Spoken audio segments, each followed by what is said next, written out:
Hello दोस्तों, नमस्कार। स्वागत है आप सबका मेरे यूट्यूब चैनल पर। मैं नितेश चौधरी आप सभी का स्वागत करता हूं। दोस्तों, कैसे हैं आप सब लोग? मैं उम्मीद और आशा करता हूं कि आप सभी लोग अच्छे होंगे, स्वस्थ होंगे। जैसा कि हमारा जो टॉपिक चल रहा था वो था नंबर सिस्टम।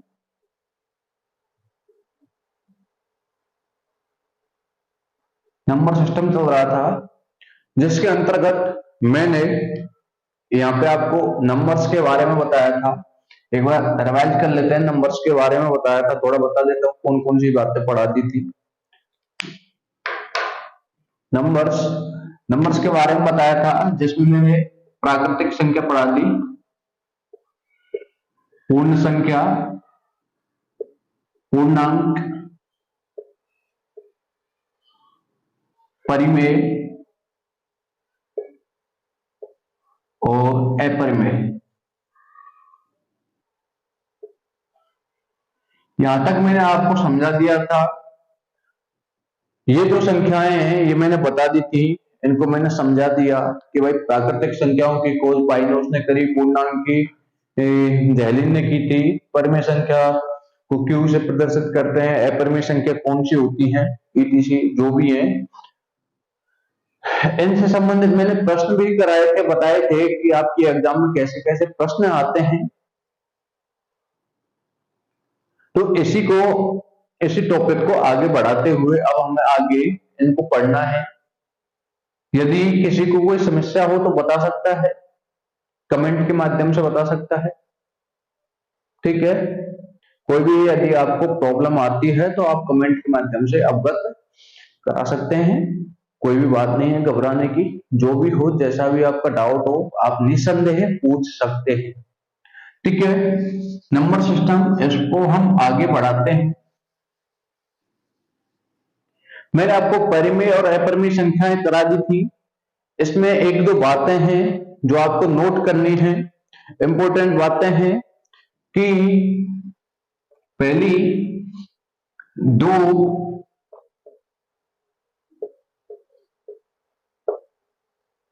परिमेय संख्याओं के मध्य अनंत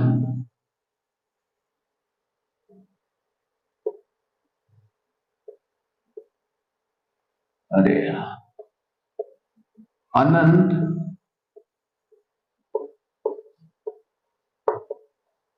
परिमेय संख्या आती हैं। एक तो ये बात याद रखनी है कि किन्हीं दो परिमेय संख्याओं के मध्य अनंत परिमेय संख्या आती है। दूसरा है दो अपरिमेय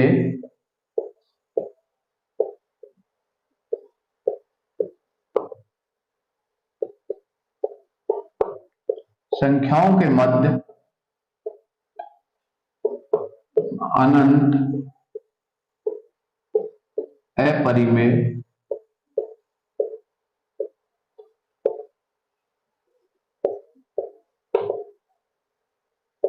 संख्या आती है, ठीक है। इतने ये दो बिंदु आपको याद रखने हैं। इसमें एक बिंदु और है। बिंदु तो क्या, ये नंबर सिस्टम का सबसे पहला सूत्र, जैसे कि मैं बात करूं दो परिमेय या फिर किन्हीं दो परिमेय संख्याओं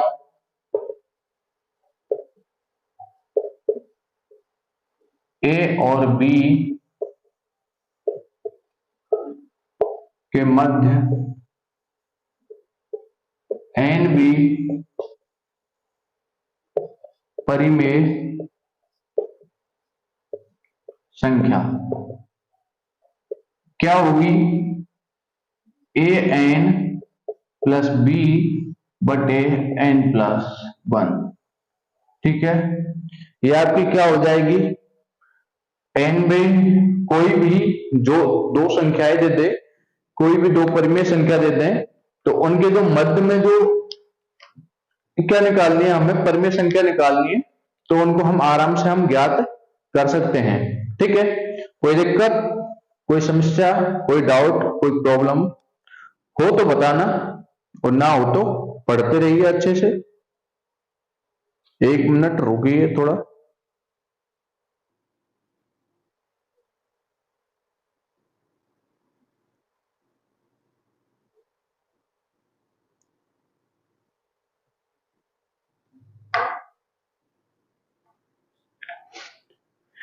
बताइए कहीं भी कोई भी समस्या हो तो। इतना आपने नोट कर लिया होगा। अब नंबर सिस्टम का ये सबसे पहला जो फॉर्मूला है, अब देखिए इसको हम यूज कैसे करते हैं, क्या करना है, प्रश्न कैसे आता है। क्वेश्चन आएगा आपके पास में 5 और 7 के मध्य की परिमेय संख्या, परिमेय संख्या ज्ञात कीजिए। ठीक है, 5 व 7 के मध्य की परिमेय संख्या ज्ञात कीजिए, या परिमेय संख्या बताइए। प्रश्नवाचक चिन्ह लगा दिया, इसको मतलब ज्ञात करना है। ठीक है, कैसे ज्ञात करना है, फॉर्मूला मैंने बताया था आपको, फॉर्मूला मैंने बताया था ए एन प्लस बी बटे एन प्लस 1, बताया था ना। अरे भाई ये मैंने फॉर्मूला बताया था आपको। ठीक है, तो 5 और 7 के मध्य की परिमेय संख्या ज्ञात करनी है, तो ए का मान तो हो गया 5, बी का मान क्या हो गया 7, और हमें मध्य की परिमेय संख्या ज्ञात करनी है। मध्य, खाली मध्य दिया हो तो एन का मान कुछ नहीं दिया हो तो एन बराबर 1 लेना है हमको। ठीक है, तो हम परिमेय संख्या हम ज्ञात कर सकते हैं। एन भी क्या होगी, रखिए फॉर्मूले में 5 इंटू 1 प्लस 7 बटे 1 प्लस 1, ये क्या हो गया 5 प्लस 7 बटा 2, ये आ गया आपका 6, 7 5 12 हो गया, 12 बटे 2 मतलब 6 आ गया। तो कहने का मतलब है कि जो 6 है वो क्या है, आपकी मध्य की जो परिमेय संख्या है, जो निकल के आपके सामने आ गई। इसी तरीके का एक और प्रश्न ले लेते हैं हम, घबराने की कोई बात नहीं है।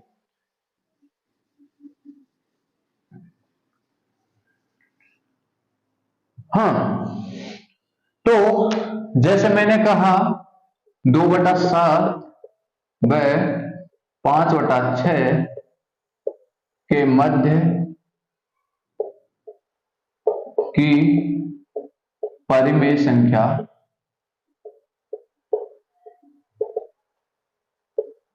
बताओ। हल कीजिए, एक बार कोशिश करके देखिए, बताइए क्या होगा। फॉर्मूला है, आपको पता है। चलिए इसमें थोड़ा सा परिवर्तन कर लीजिए कि 2/7 में 5/6 के मध्य की कोई भी, जैसे ज्ञात कर लीजिए मध्य की 10वीं। ठीक है, 10वीं परिमेय संख्या बताइए। यदि ये 10वां नहीं होता ना, तो हम n का मान क्या मान लेते, 1 मानते। ठीक है, देखते हैं फॉर्मूला क्या है, ए एन प्लस बी बटे एन प्लस 1। ठीक है, अब हमें ज्ञात कौन सी करनी है, 10वीं करनी है, तो n का मान तो क्या हो गया 10, a का मान हो गया 2/7 दिया है, और b का मान भी 5/6 जो कि अच्छे से दिया हुआ है प्रश्न में। ठीक है, रख दीजिए फॉर्मूले में 2/7 इंटू 10 प्लस 5/6 बटे 10 प्लस 1। ठीक है, आगे देखिए ये हो गया 20/7 प्लस ये 5/6 बटे 11। आगे हल कर लीजिए इसको, ये हो गया 7 6 42, 6 120 और 35। ठीक है, ये बटा कितना है 11 है, तो ये 11। ठीक है, ये कितना हो गया आपका, ये हो गया 155 बटा, ये हो गया आपका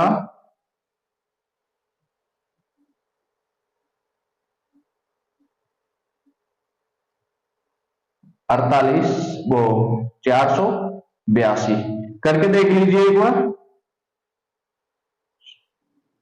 अच्छा अच्छा, ये 6 आएगा, ठीक है, कोई बात नहीं।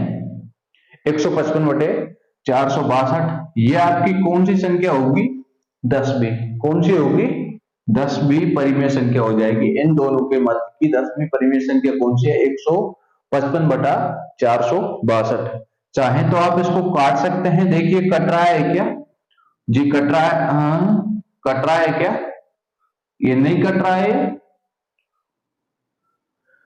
ऊपर वाला देखिए 5 से कट रहा है, नहीं कट, 5 से कट रहा है लेकिन ये नहीं कट रहा है, 3 से ये नहीं कट रहा लेकिन ये कट रहा है। आपस में ये कोई सी नहीं कट रही, ठीक है, कोई सा भी डिलीट नहीं हो रहा।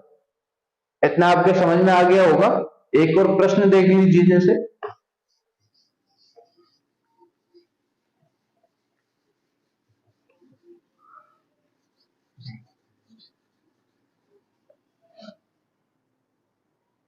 जैसे कितनी भी बड़ी संख्या ले सकते हैं आप, कितना भी नंबर निकाल सकते हैं, कोई सा भी एन वी परिमेय संख्या निकाल सकते हैं। जैसे मैं हल्की सी कोई भी एक संख्या ले लेता हूं, 2/3/4 के मध्य की 7वीं परिमेय संख्या बताओ।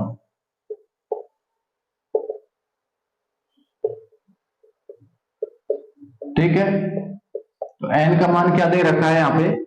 n का मान है 7 हो गया, a का मान है 2, b का मान है 3/4।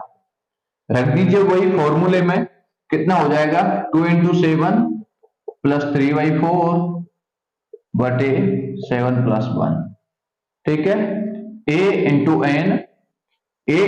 n प्लस b बटे n + 1, ये हो गया आपका। ठीक है, समझ में आया? ये हो गया आपका 56 और 3 59, 59/4 × 8, 8 का ये कितना हो गया? 32। यहाँ पे कर लीजिए चाहे इसको, 59 क्या आ गया आपका? 32 आ गया। हल करके देख लेना है, कोई दिक्कत नहीं है। यहाँ पे जो इसका एलसीएम है वो 4 आ जाएगा और ये हो जाएगा 56, 14 चौका 56 और 3 59/4 और 4 का गुना ये हो गया 8 से, 8 चौके 32। ठीक है, देखिए बताइए अच्छे से समझ में आ रहा है नहीं आ रहा? आ रहा होगा, मैं तो ऐसी ही उम्मीद कर रहा हूं। यदि आपके समझ में नहीं आएगा तो फिर मेरा पढ़ाना तो बिल्कुल ही व्यर्थ हो जाएगा, है जी। तो पढ़ना है, अच्छे से पढ़ना है, मन लगा के पढ़ना है, ध्यान से पढ़ना है। ठीक है, अपना ये जो परिमेय संख्या है, परिमेय संख्या वाला ये खत्म हो गया, बिल्कुल। अब है अगली संख्या है आपकी, अगले नंबर्स है वो है आपके रियल नंबर्स, वास्तविक संख्याएं। क्या है? वास्तविक संख्याएं।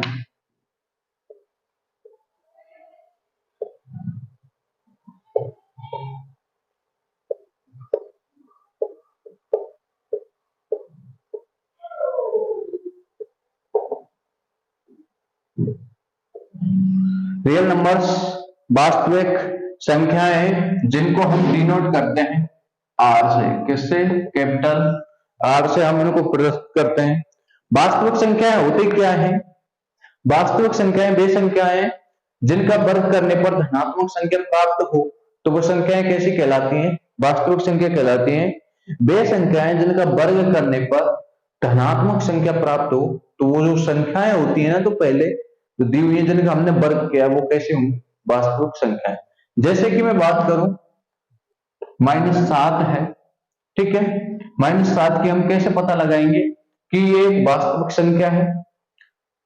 तो हम इसका क्या कर देंगे? वर्ग कर देंगे और इसका जो रिजल्ट आएगा वो क्या आ गया? 49, जो कि कैसी है? धनात्मक है।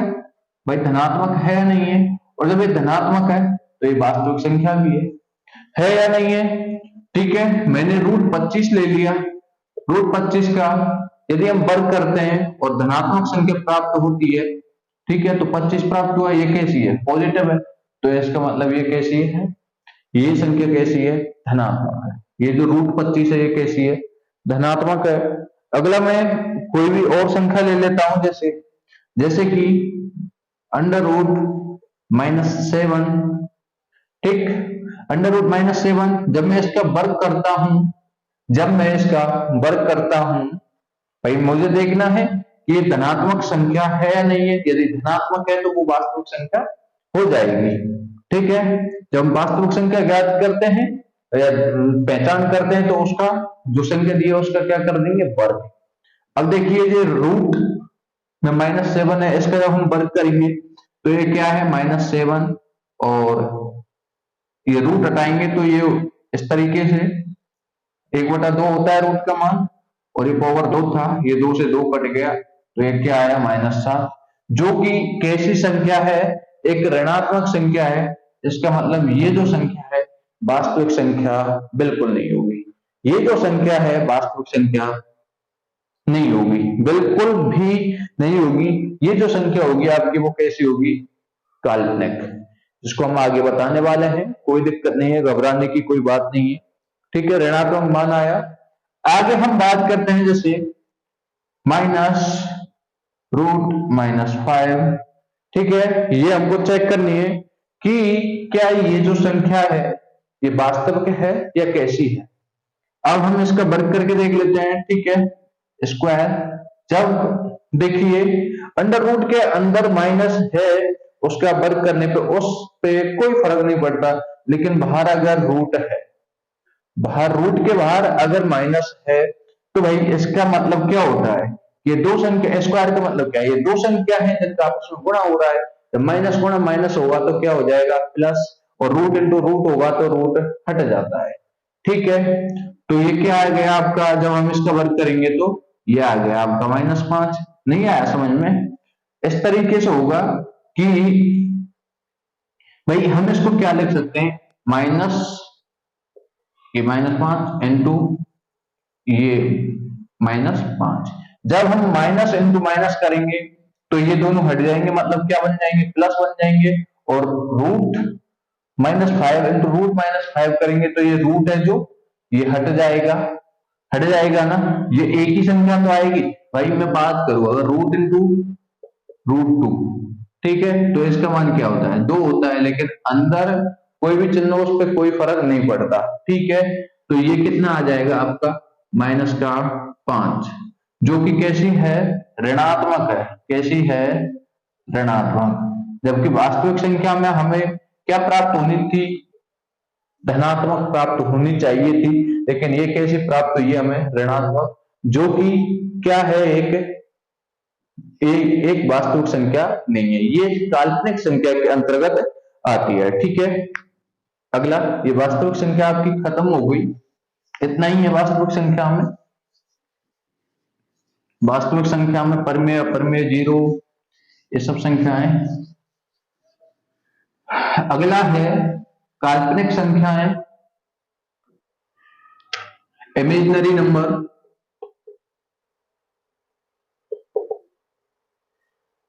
इमेजिनरी नंबर्स बोल सकते हैं, या फिर हम इसको नॉन रियल नंबर्स बोल सकते हैं,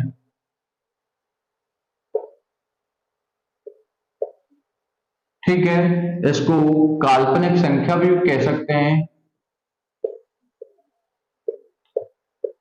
या फिर इसको अवास्तविक संख्या भी कह सकते हैं, अवास्तविक, ठीक है, ये इसके नाम है, अवास्तविक संख्या, ठीक है, अवास्तविक संख्या भी कह सकते हैं। समझ में आई। तो वे संख्याएं, भाई मैंने, चलिए जो वास्तविक संख्या है उसमें आप परिभाषा लिख लीजिए एक बार, कि वे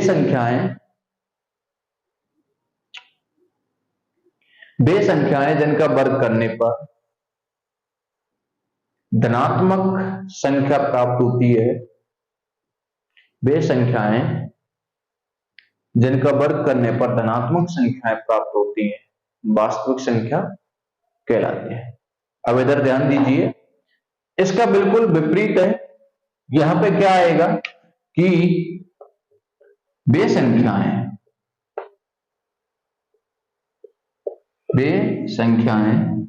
जिनका वर्ग करने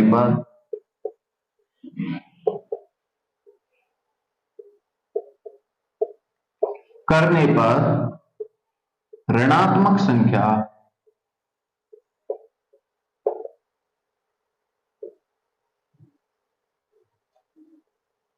प्राप्त होती हैं, कैसी संख्या कहलाती है? अवास्तविक संख्या या फिर इमेजिनरी नंबर, ये काल्पनिक संख्या है, हम बोल सकते हैं। समझ में आया कुछ? जैसे कि हम बात करें अंडर रूट के अंदर जितनी भी माइनस वाली जो संख्याएं होंगी वो कैसी होंगी? काल्पनिक संख्याएं। जैसे कि एग्जाम्पल मैं बात करूं, जैसे under root -2, under root -3, under root -25, ठीक है, अंडर रूट -56, इस तरीके से जितनी भी जो संख्याएं होंगी ना, जितनी भी बना सकते हो आप, ठीक है, ये सभी संख्याएं कैसी होंगी? काल्पनिक। कैसी होंगी? काल्पनिक संख्याएं होंगी। समझ में आ रहा है? ये जो संख्याएं होंगी कैसे होंगी? काल्पनिक संख्याएं होंगी, जो कि रूट के अंदर माइनस में होती हैं। आया समझ में? हाँ, चेक कर लीजिए इनको। जैसे कि मैंने परिभाषा लिखा है कि वे संख्या जिनका वर्ग करने पर ऋणात्मक मान प्राप्त होते हैं। तो जैसे ये रूट -2 है, जब मैं इसका वर्ग करूंगा तो ये क्या आएगा? -√2, क्योंकि स्क्वायर से ये रूट हट जाएगा, क्या रह जाएगा? -2। इसी तरीके से ये रूट -25 है, स्क्वायर से रूट हट जाएगा, माइनस में आएगा, जो कि एक ऋणात्मक संख्या है। तो ये जब ऋणात्मक संख्या है तो एक संख्या कैसी होगी? इमेजिनरी नंबर, काल्पनिक संख्या, या अवास्तविक संख्या, या फिर नॉन रियल नंबर्स। आया समझ में? ठीक है, ओके, आगे बढ़ते हैं।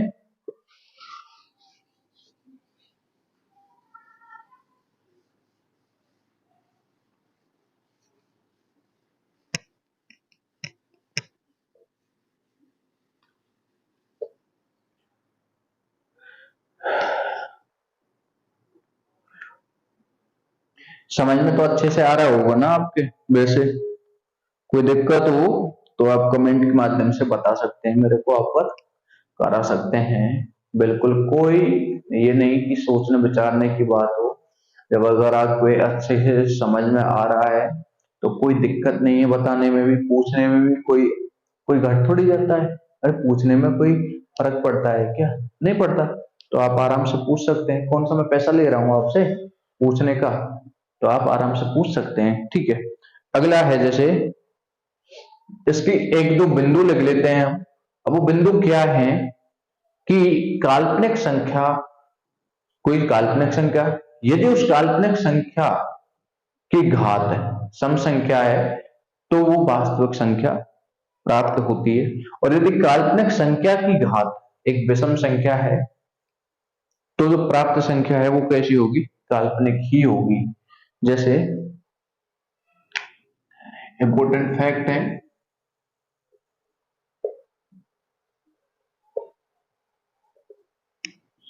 काल्पनिक संख्या और काल्पनिक संख्या, ठीक है, काल्पनिक संख्या की घात यदि कोई सम संख्या है, क्या है? सम संख्या है, तो कैसी संख्या प्राप्त होगी? वास्तविक। कैसी होगी? वास्तविक। ध्यान रखना, यदि कोई सम संख्या है, यदि कोई काल्पनिक संख्या है और उसकी घात, यदि उसकी घात सम संख्या है तो वो संख्या कैसी प्राप्त होगी? वास्तविक संख्या। जैसे मैं बात करूं काल्पनिक संख्या, जैसे -√2 ले लेता हूं, ठीक है, अब हमें पहले तो ये ज्ञात करना है, अब इस पे मैंने ये स्क्वायर लगा दिया भाई सम संख्या, या फिर मैं लगा देता हूं, चलिए स्क्वायर ही लगा देते हैं, ठीक है। अब पहले मुझे इस स्क्वायर से कोई मतलब नहीं है, पहले मुझे देखना है कि ये जो संख्या दी हुई है ना, ये कैसी है, काल्पनिक है या वास्तविक है। तो मैं इसको जब मैं चेक करूंगा तो ये रूट ए -2, ठीक है। और जब मैं इसका वर्ग करूंगा, इससे कोई मतलब नहीं है, ये मैं अलग से कर रहा हूं, ये चेक कर रहा हूं, ये वर्ग जो है ये तो एक अलग दिया हुआ है, मुझे तो काल्पनिक संख्या देखनी है, ये काल्पनिक है या नहीं है, ठीक है। तो ये क्या है, इससे ये हट जाएगा, तो ये क्या आएगा -2 आएगा। अब देखिए ये क्या है, इसका मतलब ये काल्पनिक संख्या है, और काल्पनिक संख्या जब ये है तो यदि इसकी कोई सम संख्या है भाई, इसकी यदि घात कोई सम संख्या है, तो कहने का मतलब ये कैसी संख्या हो जाएगी, वास्तविक संख्या। तो जब इसको हम हल करेंगे तो -2 प्राप्त होगा भाई। एक तो मैंने इसको चेक किया था, अभी अभी जो मैंने सॉल्यूशन किया था वो इसको चेक करने, इसको नहीं मानना है, उस टाइम पे इसको नहीं देखना है, इसको चेक नहीं करना, मात्र ये √-2 है, ये कैसी है, काल्पनिक संख्या है या नहीं है। और यदि आपको पता है कि भाई ये काल्पनिक संख्या है तो उसका सीधा ही, यदि जो घात दे रखी है, माना मैं ये कर देता, ठीक है, मैं ये कर देता, तब इसका आंसर अलग आता। फिर भी ये मुझे वर्ग करके चेक करनी थी, अरे करनी थी या नहीं करनी थी, करनी थी ना। तो ये तो एक सम संख्या, मैंने इसकी घात है, ठीक है, इसकी घात है, लेकिन जो मैंने चेक किया था कि ये वास्तविक है या काल्पनिक है, वो मैंने स्क्वायर करके तो पता चलेगा कि यदि स्क्वायर करने पर धनात्मक मान आए तो वो एक कैसी संख्या है, वास्तविक है, और यदि ऋणात्मक मान आए तो काल्पनिक संख्या थी। लेकिन अब उससे मेरे को पता चला कि ये संख्या कैसी है, कैसी है, काल्पनिक। और यदि काल्पनिक संख्या की घात कोई सम संख्या होती है तो कैसी संख्या प्राप्त होती है, वास्तविक संख्या। आई समझ में, इसलिए मैंने ये दो वहां पे अलग था और यहाँ समझाने के लिए कि वो अलग, वो समझाने के लिए था, लेकिन इस पे ये काल्पनिक संख्या है और इस पे ये घात है, ठीक है। तो इसका मान आएगा -2, और -2 कैसी संख्या होती है, वास्तविक संख्या होती है। कैसी होती है, वास्तविक संख्या होती है। समझ में आया, अरे समझ में आया नहीं आया, माइनस की हो प्लस की हो, लेकिन रूट के अंदर माइनस वाली संख्या नहीं होनी चाहिए, बाकी सभी संख्या कैसी होती है, वास्तविक संख्या होती है। ओके, अगला है इसी में, ये इतना आ गया ना समझ में। अगला है काल्पनिक संख्या, और काल्पनिक संख्या की यदि पावर, ठीक है, यदि कोई विषम संख्या है, घात कैसी संख्या है, विषम संख्या है, तो हमेशा हमें कैसी संख्या प्राप्त होगी, काल्पनिक, कैसी संख्या होगी, काल्पनिक संख्या प्राप्त होगी। अरे अगर आपके थोड़ा डाउट रह जाता है ना, तो आप एक बार फिर से देख लेना ये वीडियो, या पीछे बैक करके थोड़ा सा और वापस से देख सकते हैं, कोई दिक्कत नहीं है, डाउट नहीं होना चाहिए आपको, आपका डाउट खत्म हो जाएगा बिल्कुल, एक दो बार आप देखो। देखिए काल्पनिक संख्या, यदि कोई काल्पनिक संख्या और यदि उसकी घात सम संख्या है, ठीक है, तो प्राप्त जो संख्या होगी वो कैसी होगी, वो होगी वास्तविक संख्या। लेकिन काल्पनिक संख्या और यदि उसकी घात विषम संख्या, कैसी विषम संख्या है, तो हमें काल्पनिक संख्या ही प्राप्त होगी, ठीक है। ये दो आपके फैक्ट हैं, इनको याद रखना है। समझ में आया, अरे समझ में आया या नहीं आया, आया, चलिए अगला है, जैसे इसका एक उदाहरण और देख लीजिए, जैसे माइनस का √7 और इसका स्क्वायर है जैसे, ठीक है। अब बताइए ये जो -7 है, ठीक है, इस माइनस को मत लीजिए, ये अंडर रूट में जो -7 है, ये कैसी संख्या है दोस्तों, ये कैसी संख्या है, ये एक कैसी संख्या है बताइए, ये एक संख्या कैसी है, काल्पनिक है, काल्पनिक संख्या है ना, बिल्कुल। ठीक है। अब काल्पनिक संख्या है तो हमको पता है कि अंडर रूट ये -7 जो है ये कैसे हल होगा, ये ऐसे ही तो होगा कि ये माइनस का √7 इंटू ये माइनस और ये माइनस का √7।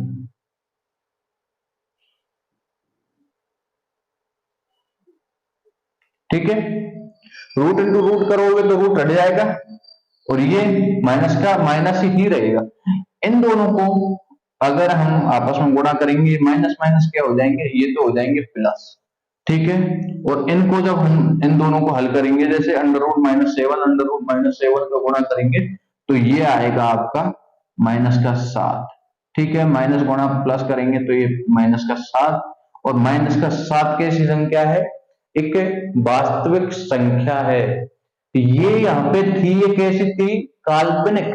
और जब मैंने काल्पनिक संख्या का वर्ग, वर्ग क्या है, एक समसंख्या। देखिए चेक करने के लिए अलग होता है कि ये काल्पनिक संख्या है या नहीं है, लेकिन ये नियम फॉलो अलग तरीके से कर रहा है। ठीक है, अलग है ये और वो चेक करना एक अलग बात है। ये कैसी है काल्पनिक संख्या, काल्पनिक संख्या की यदि घात कोई सम संख्या है, घात सम संख्या है ना, तो जो रिजल्ट होता है वो कैसी संख्या प्राप्त होती है, वास्तविक संख्या होती है। समझ में आया?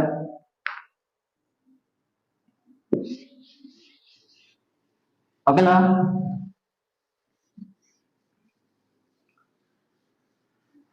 समझ में तो आ रहा होगा।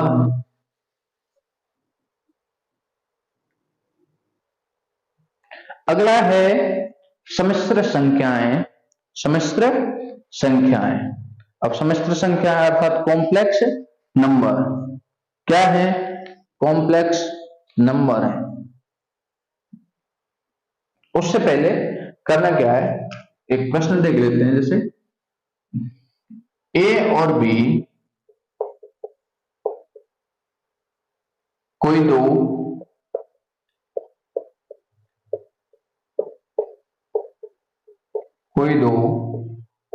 वास्तविक संख्या है तो पहला क्या a प्लस बी वास्तविक संख्या होगी,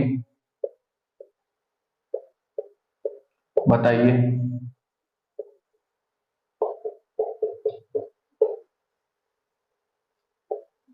बताइए बताइए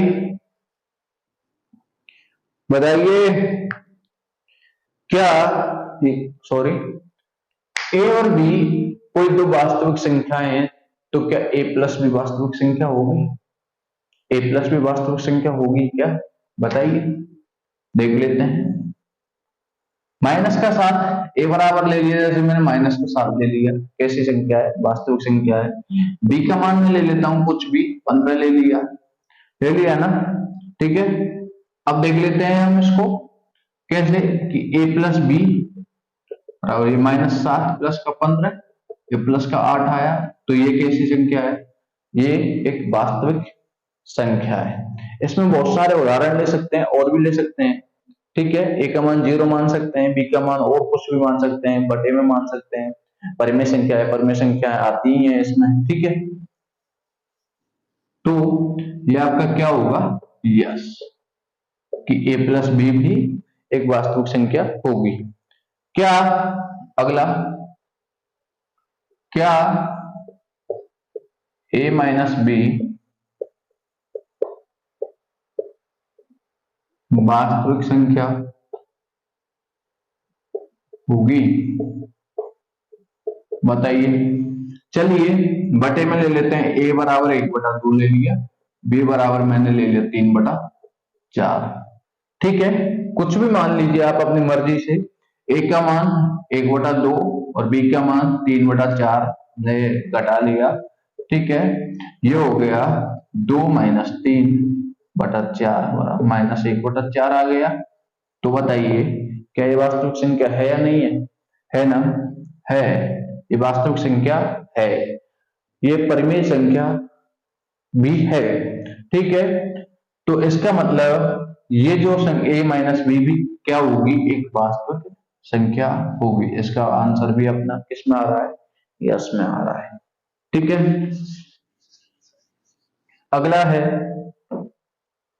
थर्ड है, क्या a इंटू बी वास्तविक संख्या होगी?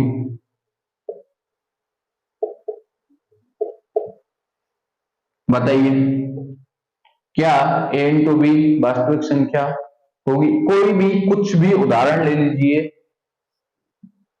कोई भी कुछ भी उदाहरण ले लीजिए, इस सरासर इस संपूर्ण सृष्टि का कोई भी उदाहरण उठा लीजिए, ये वास्तविक संख्या होगी या नहीं? बताइए। ए का मान मैंने कुछ भी ले लिया, जैसे ए का मान मैंने 0 ले लिया, बी का मान मैंने ले लिया -11/7, तो ए इंटू जब बी करेंगे तो क्या आएगा, 0 इंटू -11/7, तो ये क्या आ जाएगा, 0। क्या आ गया, 0। और 0 वास्तविक संख्या है या नहीं है? है, बिल्कुल है। तो इसका मतलब ये भी एक क्या होगी, वास्तविक संख्या होगी। अगला है, क्या a बटा b वास्तविक संख्या होगी? बताइए, इसको बताइए।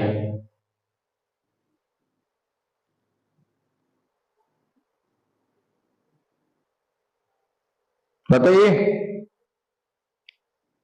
अरे बताइए, बस घबरा गए? इतनी जल्दी नहीं घबराना है भाई, इतनी जल्दी नहीं घबराना है। देखिए, ए का मान कुछ भी मान लीजिए, जैसे ए बराबर मानना मैंने, क्या मानू, क्या मानू बताइए, 5/3 मान लिया। बी का मान मैंने 3/5 मान लिया। तो ए बटा जब हम बी करेंगे तो ये 5/3/3/5, ये जब ऊपर नीचे जाएगा तो ये क्या होगा,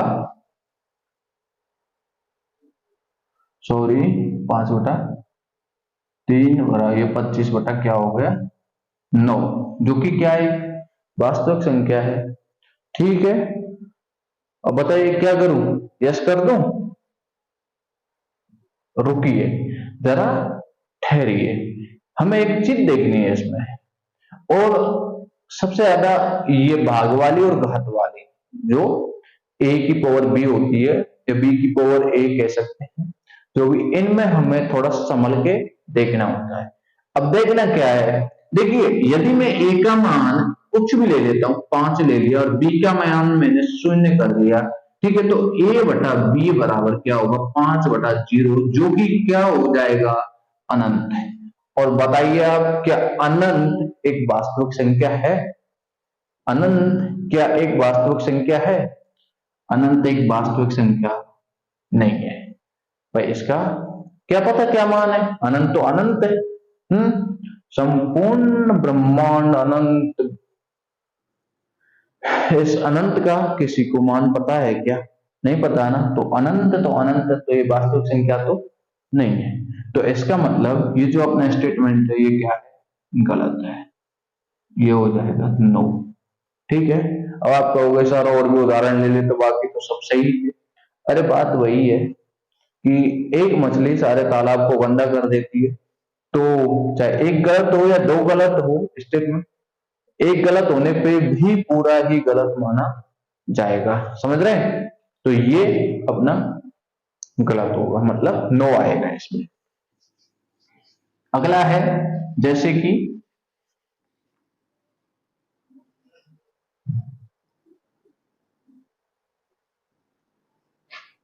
अगला है इसमें, अगला क्या है कि 5, क्या a की पावर b वास्तविक संख्या होगी? ये आपको बताना ही बताना है, इसमें मैं नहीं बताऊंगा आपको, आपको बताना है। पहले सोचिए सोचिए, सोचने में क्या जा रहा है भाई, हैं? सोचो, दिमाग लगाओ, आए तो कुछ याद।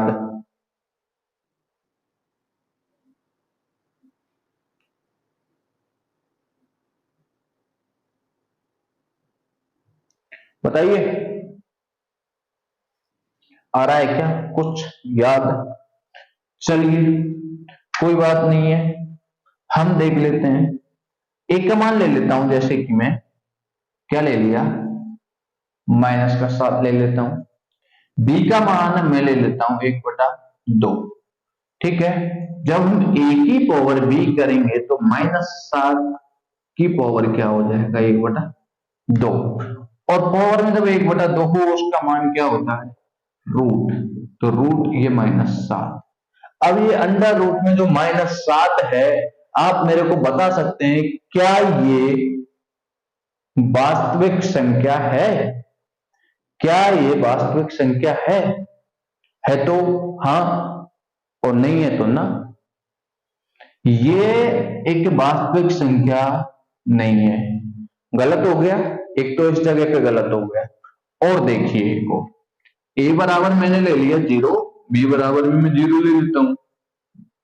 ठीक है, जब हम a की पावर b करेंगे तो 0 की पावर क्या हो गया, 0, जो कि क्या है, अपरिभाषित। क्या है, अपरिभाषित, इसका कोई भी अर्थ नहीं है। तो इसका मतलब ये भी अपना क्या हो गया, गलत हो गया। क्या हो गया, गलत। अच्छे से साफ साफ नोट्स बनाना है आपको, बिल्कुल सटीकता से। ठीक है, ये हो गया आपका गलत। उतार लीजिए इनको।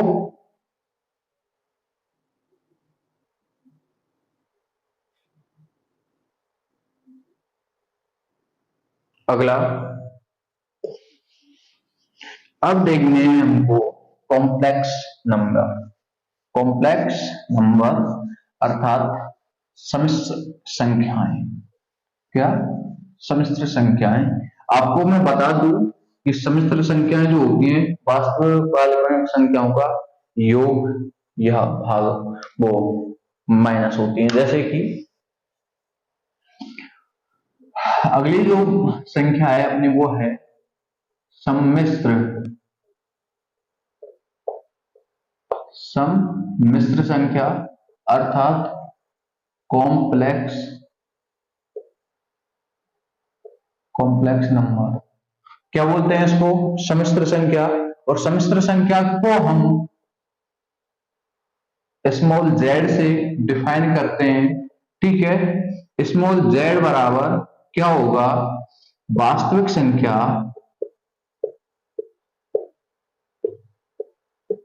वास्तविक संख्या प्लस माइनस काल्पनिक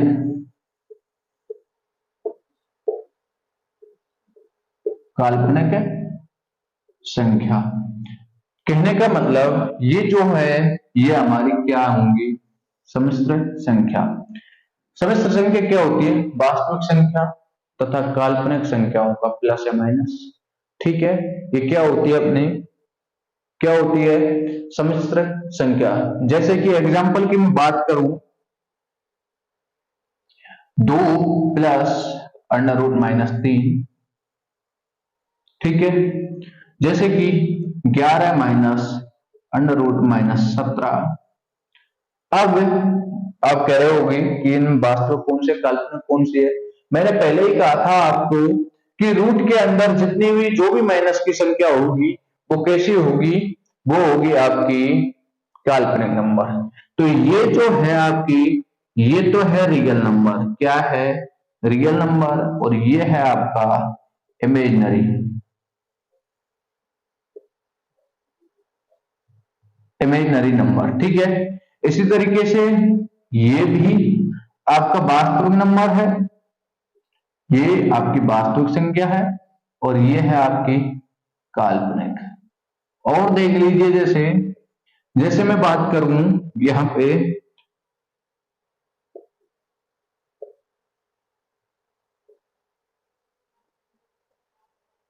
ठीक है, ये देखिए। अब बताइए इसमें कि वास्तविक कौन सी है और काल्पनिक संख्या कौन सी है। मैंने पहले ही कहा कि रूट के अंदर माइनस हो तो वो कैसी है, इमेजिनरी नंबर है। ठीक है, इमेजिनरी नंबर है। और ये कैसी है, रियल नंबर। रूट है, अंडर रूट इसका निकल जाएगा, वर्गमूल आ रहा है इसका। इसका वर्गमूल चाहे तो हम क्या लिख सकते हैं, इसको इसको या तो हम ये भी तो लिख सकते हैं भाई, 5 हो जाएगा। है तो ये कैसा है, रियल नंबर है या नहीं है, पूर्ण वर्ग संख्या है या नहीं है ना। तो इस तरीके से ये क्या होती है, अपनी सम्मिश्र संख्याएं होती हैं। क्या होती हैं सम्मिश्र संख्या, एक बार फिर से, सम्मिश्र संख्या जिनको हम कॉम्प्लेक्स नंबर भी बोलते हैं, इनको हम स्मॉल जेड से प्रदर्शित करते हैं। कैपिटल जो जेड था उससे हमने क्या प्रदर्शित किया था बताइए, पूर्णांक संख्याएं, जिसकी खोज जहलीन ने की थी। इंटीजर्स नंबर बोलते हैं जिनको। ठीक है, स्मॉल जेड से हम कॉम्प्लेक्स नंबर को, जो कि वास्तविक संख्या और काल्पनिक संख्याओं का योग होती हैं। समझ में आया, आ गया होगा बिल्कुल अच्छे से। अगली है अभाज्य संख्या, प्राइम नंबर। क्या है अभाज्य संख्या,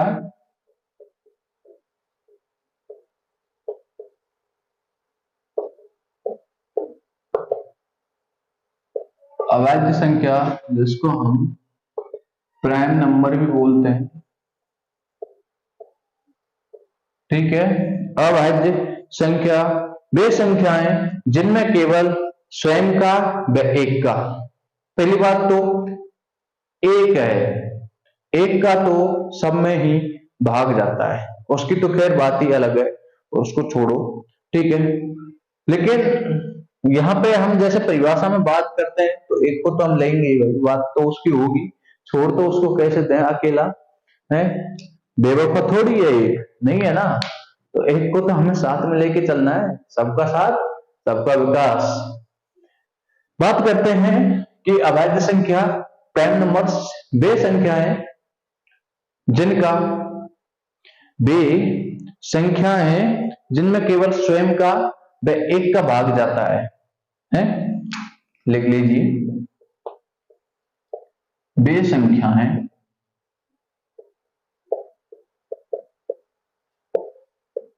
जिनमें केवल स्वयं का व एक का भाग जाता है।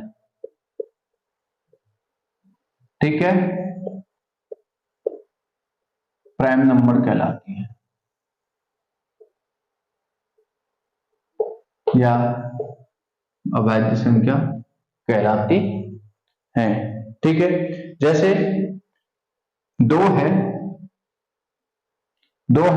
संख्या, दो में या तो हम दो का भाग दे सकते हैं, एक बार जाएगा, या फिर दो में हम एक का भाग दे सकते हैं, दो बार जाएगा। ठीक है, जैसे मैं बात करूं 11 है, 11 में हम या तो एक का भाग दे सकते हैं, 11 बार जाएगा, या 11 में हम 11 का भाग दे सकते हैं, एक बार जाएगा। समझ में आया, या तो हम एक का भाग दे सकते हैं या फिर उस संख्या जो स्वयं है उसका। क्या बताइए, 11 में 2 का भाग जा रहा है, और यदि जा रहा है तो ये पॉइंटों में आएगी संख्या, और यदि पॉइंटों में यदि संख्या प्राप्त होती है तो वो संख्या कैसी नहीं है, वो संख्या यदि पॉइंटों में आ रही है तो वो संख्या अवैध संख्या हो भी सकती है और नहीं भी हो सकती। पहली बात तो अवैध संख्या में स्वयं का और एक का भाग जाएगा। यदि उसके अलावा हम किसी और संख्या का देते हैं तो प्रत्येक संख्या से पॉइंटों में ही आएगा। यदि पॉइंटों में अन्य और सभी संख्याओं से भाग देने पे यदि पॉइंट में आता है तो इसका मतलब वो पूर्णतः विभाजित नहीं हो रही ना। जैसे आप कहोगे सर 10, तो 10 में देखिए एक का जा रहा है 10 बार, भाई एक का जा रहा है 10 बार, 10 में देखिए 2 का दीजिए 5 बार जा रहा है, 10 में 3 का देखिए, नहीं जा रहा, नहीं जा रहा। 10 में 4 का देखिए, जा रहा है लेकिन कैसे आ रहा है, पॉइंट टू में आ रहा है ना, इसमें भी पॉइंट टू में था 33.33, ठीक है। 10 में 5 का जा रहा है, अजी जी बिल्कुल जा रहा है। 10 में 10 का जा रहा है, जी जा रहा है। देखिए कितनी सारी संख्या, 1 से भी गया, 2 से गया, भाई 3 से तो मत लगाइए, 4 से भी मत लगाइए, 5 से तो गया और 10 से भी गया। इसका मतलब एक में 10 के अलावा ये 2 से भी है और 5 से भी आ जाता है 10। तो ये अवैध संख्या नहीं होगी। अवैध संख्या वही होगी जिसमें एक का और स्वयं जो संख्या है उसी का भाग जाएगा। ठीक है, ये आपको समझ में आ गया होगा। अवैध संख्या, ये परिभाषा आपने नोट कर ली होगी। ठीक है, अब देखिए सबसे पहले मैं बात करता हूं, जैसे कि अवैध संख्या कौन कौन सी है, 2 है, 3 है, 5 है, 7 है, 11 है, 13 है, 25 सॉरी वो 17 है, 19 है, 19 के बाद 23 है और भी है। ठीक है, देखिए सबसे छोटी अवैध संख्या, क्या, सबसे छोटी अवैध संख्या, बताइए क्या है सबसे छोटी अवैध संख्या, क्या है। तो सबसे छोटी जो अवैध संख्या है वो क्या है, 2। क्या है, 2 है। सबसे छोटी विषम अवैध संख्या, देखिए ये भी कह सकते हैं कि सबसे छोटी अवैध संख्या तो है ही, लेकिन ये सम अवैध भी है, सबसे छोटी सम भी है ये। ठीक है, सबसे छोटी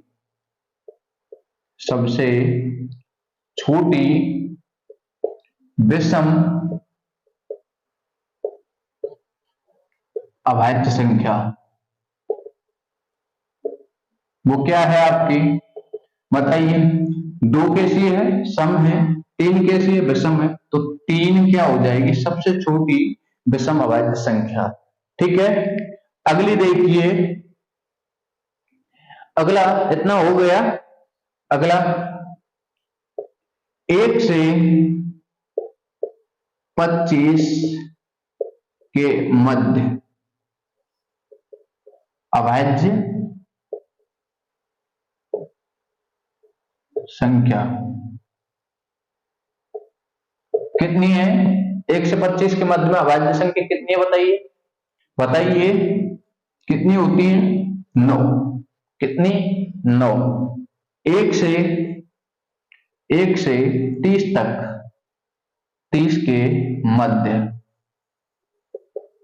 1 से 30 के मध्य, सॉरी ये 1 से 25 के मध्य हो ही गया। ठीक है, मध्य में कह लीजिए या तक कह लीजिए, यहां तो कोई दिक्कत नहीं है, और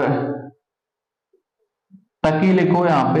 ये के मध्य, भाई 30 अवैध संख्या नहीं है। यदि इनके मध्य कहता और ये 30 अवैध संख्या होती तो हम 30 को फिर काउंट नहीं कर पाते, यदि मध्य की बात कहता।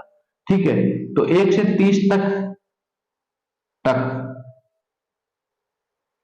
अवैध संख्या, क्या, अवैध संख्या कितनी है, 10 है। कितनी है, 10 है। एक ही संख्या बड़ी है और वो संख्या कौन सी आपकी, 29, मतलब 29। ठीक है, अगला 1 से 50 तक अवैध संख्या कितनी है, बताइए। अवैध संख्या कितनी हो जाएंगी, कितनी है, 15 है। कितनी है, 15। अगला है, यहां पे लिखिए, 1 से 75 तक अवैध संख्या, बताइए कितनी हो जाएंगी,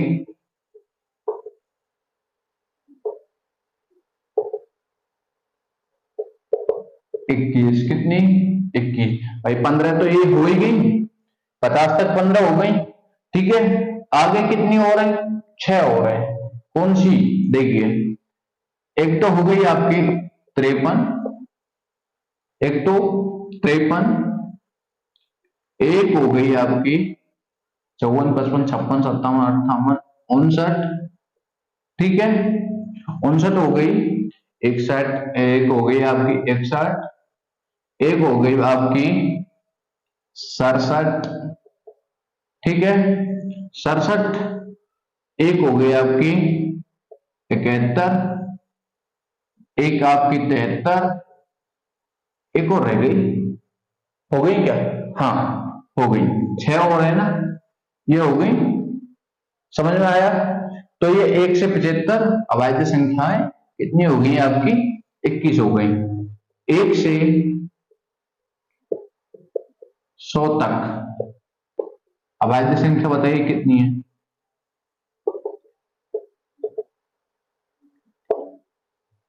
अभाज्य संख्या कितनी है? तो ये हो गई आपकी 25, कितनी हो गई? 25, ठीक है। अभाज्य जो संख्या है उनका कंसेप्ट क्लियर हो गया होगा आपके, ठीक। तो बताइए कैसी लगी आज की क्लास, कैसी लग रही है? ओ भैया बताओगे कुछ? 1 मिनट टाइम देख लेते हैं। तो दोस्तों आज की क्लास यहीं पे खत्म, समाप्त, इसका अंत करते हैं। मिलते हैं कल अगली क्लास में, आगे इसी सेशन को आगे बढ़ाएंगे, इन्हीं चीजों को। अभाज्य संख्या तक आपका हो गया है, कंसेप्ट भी समझ में आ गया होगा।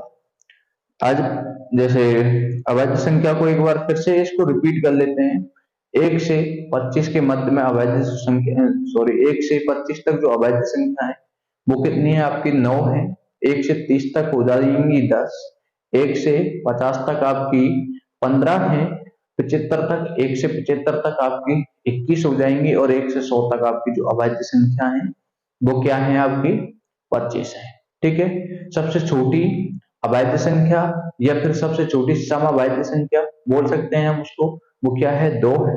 सबसे छोटी विषम अभाज्य संख्या वो क्या है आपकी? 3 है, ठीक है। ये आपके बिल्कुल समझ में आ गया होगा अच्छे से। अभाज्य संख्या आपको पता ही है कि वे संख्याएं जिनमें एक का स्वयं का भाग जाता है, उसके अलावा किसी और का नहीं जाता। मैं तेरी हूं, तेरी ही रहूंगी, किसी और की नहीं, ठीक है। पत्नी साजन क्यों, चलिए छोड़िए, रहने दीजिए। पूछना है, अरे पत्नी अपने पति की होती है, किसी और की नहीं, समझे? आए बड़े पूछने वाले। मैं तेरी हूं, तेरी ही रहूंगी, तो वही वाली बात है, मैं तेरा हूं, तेरा ही रहूंगा, ये वही, ठीक है। अभाज्य संख्या एक की है तो एक की, और खुद की है तो खुद की, ठीक। तो आज की ये जो क्लास, इसका यहाँ पे हम समापन करते हैं, और आप सभी इस वीडियो को अच्छे से देखें। अगर कोई प्रॉब्लम हो, कोई समस्या हो, तो आप मुझे कमेंट के माध्यम से बता सकते हैं। चैनल को लाइक करें, शेयर करें और सब्सक्राइब करें। बेल आइकन को प्रेस करना बिल्कुल भी ना भूलें। और बस इसी के साथ मैं आपसे लेना चाहूंगा विदा। राधे राधे।